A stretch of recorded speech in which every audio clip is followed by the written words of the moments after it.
Hello student, कैसे हो सभी लोग। तो आज हम लोग स्टार्ट करने वाले हैं मैकेनिज्म एक्शन ऑफ हार्मोन्स, जिसमें अपन लोग सबसे पहले तो ये जानते हैं कि हार्मोन्स क्या होते हैं। तो सबसे पहले तो अपन लोग यही जानेंगे व्हाट इज हार्मोन्स। तो सबसे पहले यदि हार्मोन्स की बात की जाए तो हार्मोन्स क्या होते हैं, that is non nutrient material act as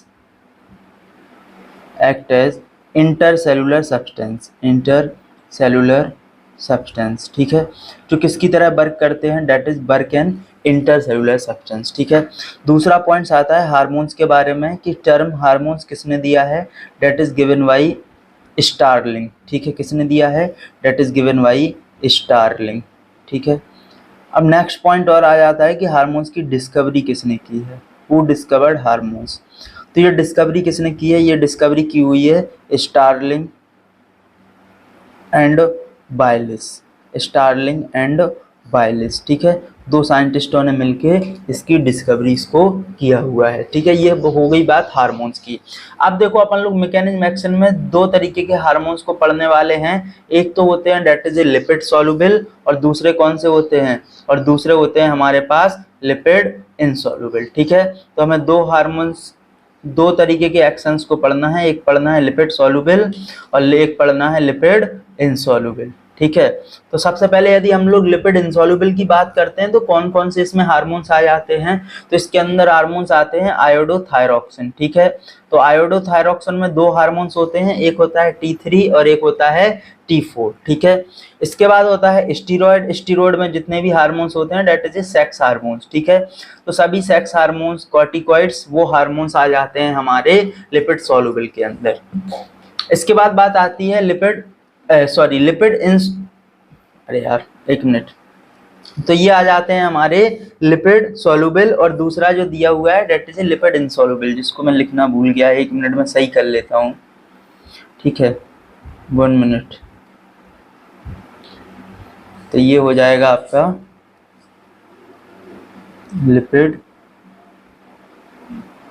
insoluble, ठीक है। तो ये आ गए हमारे लिपिड इनसॉल्युबल। तो लिपिड इनसॉल्युबल में कौन कौन से आ जाते हैं, एडिनेलिन, ठीक है। तो इसके अंदर कौन सा आ जाएगा, तो इसके अंदर सबसे पहले जो आता है वो आता है एड्रीनेलिन, ठीक है। एंड नॉन एड्रीनेलिन, और आ जाएगा इसके अंदर नॉन एड्रीनेलिन, और पेप्टाइड हार्मोन्स भी इसी के अंदर इंक्लूड किए हुए हैं, ठीक है। चलो इसके बाद चलते हैं अपन लोग आगे। अब देखो सबसे पहले मैकेनिज्म एक्शन हम लोग जो देखेंगे वो देखेंगे लिपिड सॉल्युबल वाले का। तो देखो क्या होता है, लिपिड सॉल्युबल की हम लोग सबसे पहले बात करते हैं। तो जो हार्मोन्स, ये हमारी मान लो कि लिपिड फॉस्फोलिपिड या फिर बाइलेयर है। अब इस बाइलेयर्स के अंदर क्या होगा, हार्मोन्स आ रहे हैं, ठीक है। अब ये हार्मोन्स जैसे आते हैं, तो जैसे ही हार्मोन्स आएंगे, भाई लिपिड सॉल्युबल है तो डायरेक्टली क्या होगा, ये जो बाइलेयर्स है इसको अंदर आने देगी। तो जैसे ये अंदर पहुंचते हैं, अंदर पहुंचने के बाद ये क्या करते हैं, जैसे ये अंदर पहुंचेंगे तो ये बना लेंगे हार्मोन कॉम्प्लेक्स या फिर हार्मोन रिसेप्टर कॉम्प्लेक्स, ठीक है। रिसेप्टर के साथ मिलकर इन्होंने हार्मोन रिसेप्टर कॉम्प्लेक्स बनाया। इसके बाद क्या होगा, अब ये भाई बन गया है हार्मोन कॉम्प्लेक्स रिसेप्टर। ये कहाँ पहुंच जाएगा, ये पहुंच जाएगा हमारा brain of the cells. Brain of the cells मतलब क्या होता है, brain of the cells is a nucleus, ठीक है। तो ये भाई न्यूक्लियस के अंदर पहुंच गया, ब्रेन ऑफ सेल्स न्यूक्लियस के अंदर पहुंचेगा। डेट इज फर्दर कहाँ पहुंच जाएगा, हमारे एमआरएनए के अंदर। क्यों, क्योंकि वहां पर जीनोम के थ्रू एमआरएनए में जाएगा, और एमआरएनए से प्रोटीन में जाएगा, और प्रोटीन में पहुंचने के बाद ये क्या करेगा, फिजियोलॉजिकल रिस्पॉन्स करेगा, फिजियोलॉजिकल चेंजेस करेगा, किसके अंदर, टिश्यू ग्रोथ एंड डिफरेंशिएशन करवाने में हेल्प करेगा। यहाँ तक समझ में आया, चलो आगे। अब देखो ये जो प्रोसेस होती है, अब इस प्रोसेस के कुछ पॉइंट्स हैं, जैसे कि वो बोल रहे हैं कि ये प्रोसेस क्या है, बहुत ज्यादा स्लो है, ठीक है, पहला पॉइंट्स। दूसरा, स्लो तो है बट लॉन्ग लास्टिंग, ठीक है। देखो सिंगल स्टेप जब तुम थोड़े फास्ट भागते हो तो भाई गिरने के चांसेस बहुत ज्यादा है। तो स्लो स्लो चलो, स्टेप बाय स्लो। तो क्या हो गया, that is a slow but long lasting. अब इसके बाद आता है हमारा लिपिड इनसॉल्युबल।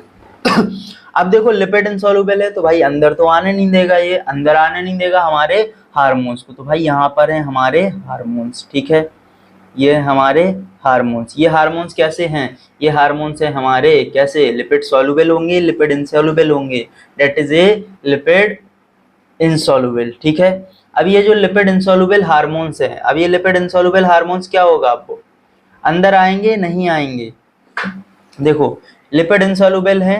अब इसके बाद क्या होगा, यहाँ पर होती है जी प्रोटीन्स, ठीक है। अब ये जी प्रोटीन्स पर आकर बाइंड कर जाएंगे और ये यहाँ पर क्या होगा, एक्टिव करेंगे। एक्टिव होने के बाद क्या होगा, यहाँ पर एक एंजाइम्स होता है that is a adenylyl glucose, ठीक है। ये क्या करता है, एटीपी से बना लेता है हमारा CAMP। CAMP मतलब साइक्लिक एडेनिन मोनोफॉस्फेट, ठीक है, और 2 इनऑर्गेनिक फॉस्फेट यहाँ पर बन जाते हैं। अब इसके बाद देखो ये डायरेक्टली एक्ट करता है कहाँ पर, that is a directly act on generation of second messengers, ठीक है। साइक्लिक AMP और कैल्शियम आयंस यहाँ पर फॉर्मेशन हो जाता है। यहाँ पर एक इनएक्टिव प्रोटीन्स होगी that is active into, and ये क्या करेगी, उसके बाद बायोकेमिकल एक्शंस को परफॉर्म करेगी, फिजियोलॉजिकल रिस्पॉन्स शो करता है। इसका एग्जाम्पल आ जाते हैं हमारे ओवेरियन ग्रोथ, ठीक है। समझ में आया यहाँ तक, देखो इसके बाद दूसरा है that is a very fast and short lived, बहुत फास्ट होते हैं लेकिन शॉर्ट लिव्ड होते हैं। तो आपको ये लेक्चर्स कैसा लगा कमेंट सेक्शन में जरूर बताएं, और मिलते हैं आपको ऐसे ही अमेजिंग फंडा के साथ में, ठीक है। बहुत सारे जो भी यहाँ पर मतलब बोल सकते हैं कि टॉपिक वाइज भी अपन लोग बहुत सारी चीज़ों को कवर कर लेंगे अच्छे से।